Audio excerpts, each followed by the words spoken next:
Эту игру ждали как GTA 5. Опять не спать по ночам и в монитор залипать. Как знать, может так, а может наоборот. Исход будет другим и игра падет. Наконец-то Watch Dogs увидел свет. 70 лямов баксов и всем привет. Запрет на игру 18+, пиар-компания огромная, игра класса люкс. Протагонист игры хакер Эйден Пирс. Город Чикаго для него с загадками лист. Будет он чист по одному щелчку. Нужен лишь смартфон и пара секунд. Снимать деньги со счетов обычное дело. Качать инфу с серверов тоже не проблема. Пробраться через защиту он мог всегда. Ни одна остановить система не могла.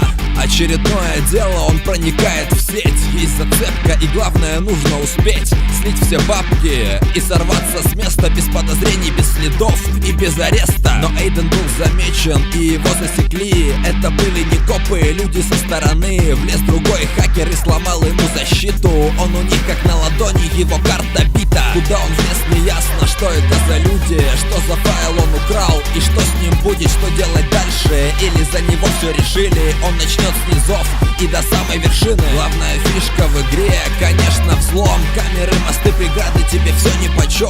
Можешь разводить мосты, переключать светофоры, играть в общем так, как тебе комфортно. Твой смартфон, твое по игре оружие. Внутри него ты найдешь все то, что нужно. Машина на заказ, разные контракты. Про телефон, наверное, начну по порядку. Дерево навыков есть, там твои умения. Качай их всегда по мере поступления. Взлом, ловушки, вождение или бой. Раскидай статы верно и владей игрой.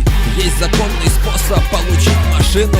Не угнать, а просто залезть в мобилу. Приложение для вас, машина на заказ. От мотоциклов до спорткаров есть про запас. Второстепенные миссии, они же контракты. От сюжета устал? Тогда смотри на карту. Для тебя задание от убийств до угона. Выбирай, что хочешь и вперед в погоню. Ну и конечно, какой смартфон без игр? Залезь в меню и там тебе на выбор разные мини-игрушки, чтоб позависать. Неплохо, кстати, замутили. Так держать, можно сказать, что игра постоянно онлайн. 5 режимов разных. Для игры с игроками можешь на тачках погонять или спокойно взломать на улице гаджет человека другого. Геймплей в игре меня, да и всех, наверное, огорчил. И это точно без сомнения. Все ваши фишки со взломом, конечно, круто, но недочеты такие, что становится жутко. Повреждения машин, выстрелы от пуль, исчезающая кровь, идеальный руль. С физикой проблемы, и это факт.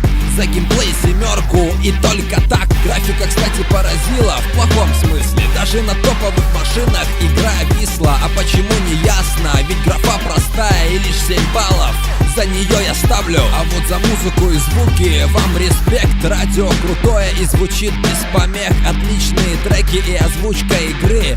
9 баллов, спасибо, ребят, от души. Не скажу, что сюжет в игре плохой, просто местами банальный и очень простой. Были моменты крутые, и за них спасибо. А 8 баллов за сюжет не очень сильный. Мой вердикт в итоге: добротная игра. Не заслужила злых комментов от вас она.